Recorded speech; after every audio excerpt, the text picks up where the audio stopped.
2016년 12월 20일 작은마을교회 새벽말씀 묵상을 시작하겠습니다.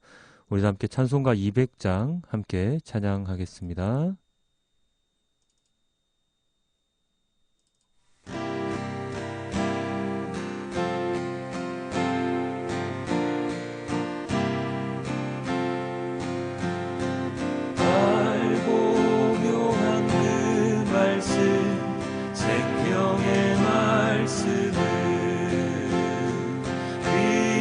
그 말씀 진실로 생명의 말씀이 나의 길과 믿음 밝히 보여주니 아름답고 귀한 말씀 생명샘이로다. 아름답고 생명샘이로다. 귀한 주님의 말씀은 내 노래 되도다. 모든 사람을 살리는 생명의 말씀은 값도 없이 받아 생명길을 아름답고 귀한 말씀 생명샘이로다. 아름답고 귀한 말씀 생명샘이로다. 널리 울리어 퍼지는 생명의 말씀은 마음의 용서와 평안을 골고루 주나니 강한 예수 말씀 듣고 복을 받네. 아름답고 귀한 말씀 생명샘이로다.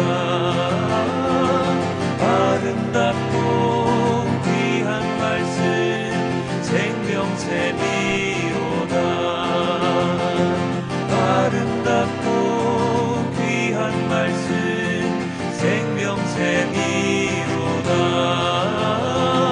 아름답고 귀한 말씀 생명샘이로다.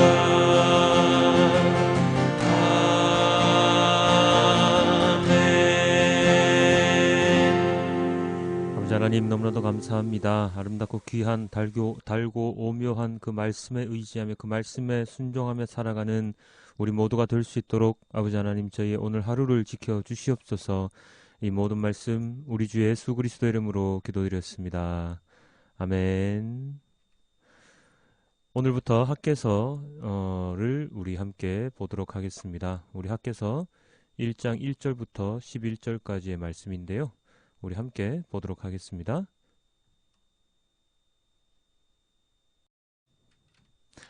다리우스 왕 2년 6째 달 그 달 초하루에 학개 예언자가 주님의 말씀을 받아서 스알디엘의 아들 스룹바벨 유다 총독과 여호사닥의 아들 여호수아 대제사장에게 전하였다.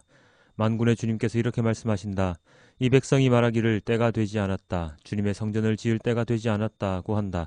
학개 예언자가 주님의 말씀을 받아 전한다. 성전이 이렇게 무너져 있는데 지금이 너희만 잘 꾸민 집에 살고 있을 때란 말이냐. 나 만군의 주가 말한다. 너희는 살아온 지난날을 곰곰이 돌이켜보아라. 너희는 씨앗을 많이 뿌려도 얼마 거두지 못했으며 먹어도 배부르지 못하며 마셔도 만족하지 못하며 입어도 따뜻하지 못하며 품꾼이 품삯을 받아도 구멍난 주머니에 돈을 넣음이 되었다. 나 만군의 주가 말한다. 너희는 각자의 소행을 살펴보아라. 너희는 산에 올라가서 나무를 베어다가 성전을 지어라. 그러면 내가 그 성전을 기껍게 여기고 거기에서 내 영광을 드러내겠다. 나 주가 말한다.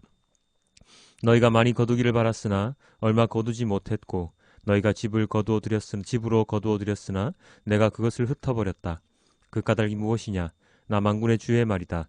나의 집은 이렇게 무너져 있는데 너희는 저마다 제 집 일에만 바쁘기 때문이다. 그러므로 너희 때문에 하늘은 이슬을 그치고 땅은 소출을 그쳤다. 내가 땅 위에 가뭄을 들게 하였다. 산 위에도 곡물과 새 포도주와 기름 위에도 밭에서 나는 모든 것 위에도 사람과 짐승 위에도 너희가 애써서 기르는 온갖 것 위에도 가뭄이 들게 하였다. 아멘. 그리스도인은 말씀으로 살아가는 사람들입니다. 그리스도인은 묵상으로 살아가는 사람들입니다. 그리스도인은 세상보다 하나님 나라를 먼저 생각하는 사람들입니다. 그렇지만 우리들은 전적으로 그렇게 살지 못합니다. 왜일까요? 바로 세상이 더 가깝게 나에게 다가와 있기 때문이지요. 세상 말 중에 법보다 주먹이 더 가깝다는 말이 있죠. 법에 맞춰 살아가는 것보다 주먹, 힘에 의지할 때가 더 많습니다. 분명히 잘못되었다는 것을 알지만 그 법을 지키지 않을 때가 많은 것이죠. 그것은 편리함이라기보다는 편함 때문일 경우가 많습니다. 멀리 있는 횡단보도를 건너는 것보다 차도 별로 안 다니는데 무단횡단하는 게 더 편하니 그렇게 합니다. 세금 다 내고 살아야 하는데 조금이라도 덜 내기 위해서 이것저것 알아봅니다. 착하고 순진하게 사는 사람들이 바보가 되어버리는 그러한 세상이지요. 이런 세상을 살아가는 우리들인데 하나님의 말씀을 우선시하며 살아가는 게 얼마나 힘들겠습니까? 그럼에도 불구하고 그렇다고 하더라도 그리스도인이라면, 내가 그리스도인이라고 생각이 된다면 우리는 말씀을 더 가까이 하기 위해 노력하는 삶을 살아야 하는 것이지요. 오늘부터 시작되는 핫겟의 오늘 본문은 바로 그러한 우리들의 모습을 질책하시는 하나님의 마음이 담겨 있습니다. 포로에서 돌아와서 성전 재건을 시작하였지만 16년간이나 그 성전 재건이 미루어지고 있습니다. 사람들이 핑계를 댑니다. 이렇게 말입니다. 2절입니다. 만군의 주님께서 이렇게 말씀하신다. 이 백성이 말하기를 때가 되지 않았다. 주님의 성전을 지을 때가 되지 않았다고 한다. 아직 때가 아니다. 성전을 지을 때가 되지 않았다. 조금만 더 기다리자. 조금만 더 뒤에 짓자. 무슨 때가 아니라는 것일까요? 알 수가 없습니다. 성전을 재건하는데 때가 필요할까요? 아니요. 포로에서 귀환하여서 자유의 몸이 된 그들이 가장 먼저 해야 하는 것이 바로 성전 재건이었습니다. 그것을 그들은 허락을 받았으니까요. 그런데 그들은 때가 아니 되었다고 말하면서 차일피일 미룹니다. 그게 16년째였습니다. 주님은 이러한 그들의 모습을 보고 이렇게 말씀하십니다. 나 만군의 주의 말이다. 나의 집은 이렇게 무너져 있는데 너희는 저마다 제 집 일에만 바쁘기 때문이다. 그들이 포로에서 돌아와서 성전 재건을 미루는 이유는 여러 가지 이유가 있겠지만 가장 중요한 것은 바로 제 집 일에 바쁘기 때문입니다. 다른 말로 하자면 세상 일에 바쁘기 때문이지요. 이렇게 말하면 어떤 사람은 이렇게 이야기할 수도 있습니다. 아이 참 하나님 욕심쟁이시네. 왜 성전을 그렇게 먼저 지으라고 하시지? 하나님은 성전에만 계시는 분이 아니라며 왜 자신의 집을 먼저 지으라고 하시는 거야? 맞습니다.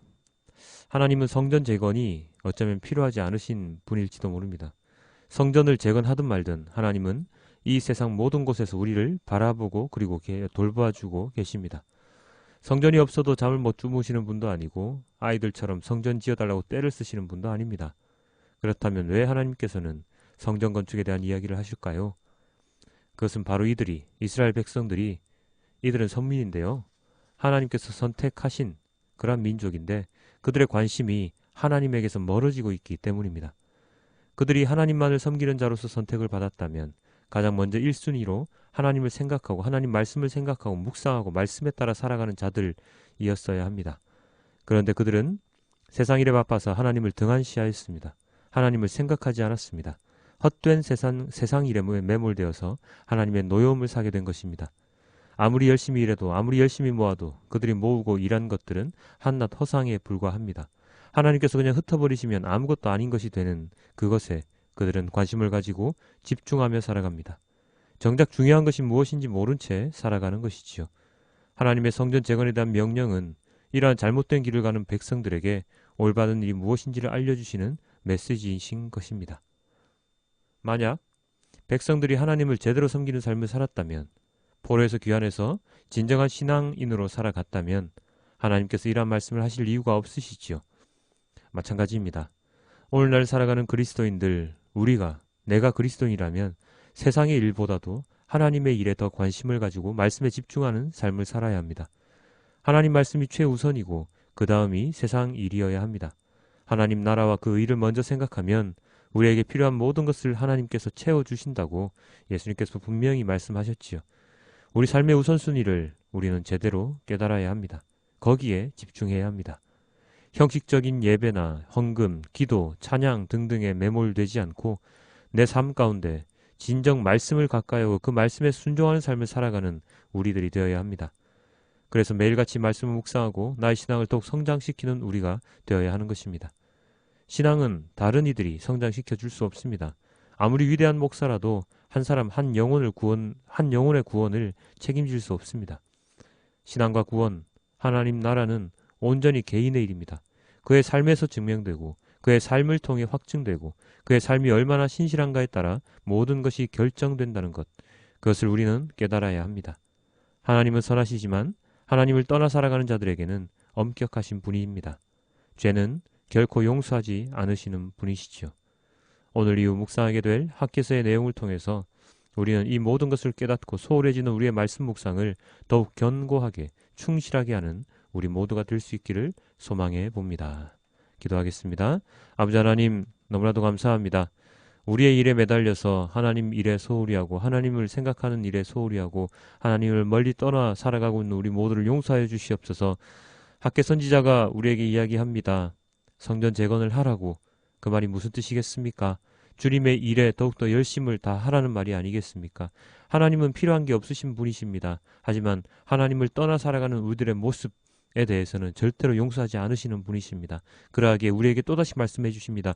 나에게 오라고, 나에게 모든 것을 의지하라고, 나에게 모든 것을 내려놓고 다가오라고 말입니다. 하지만 우리들은 너무나도 어리석어서 세상에 있는 것들을 놓지 못하고 하나님을 더욱더 멀리하며 살아갑니다.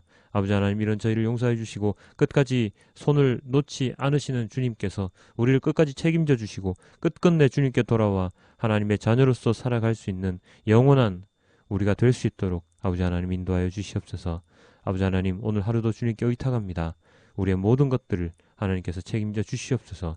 이 모든 말씀 우리 주 예수 그리스도 이름으로 기도드렸습니다. 아멘.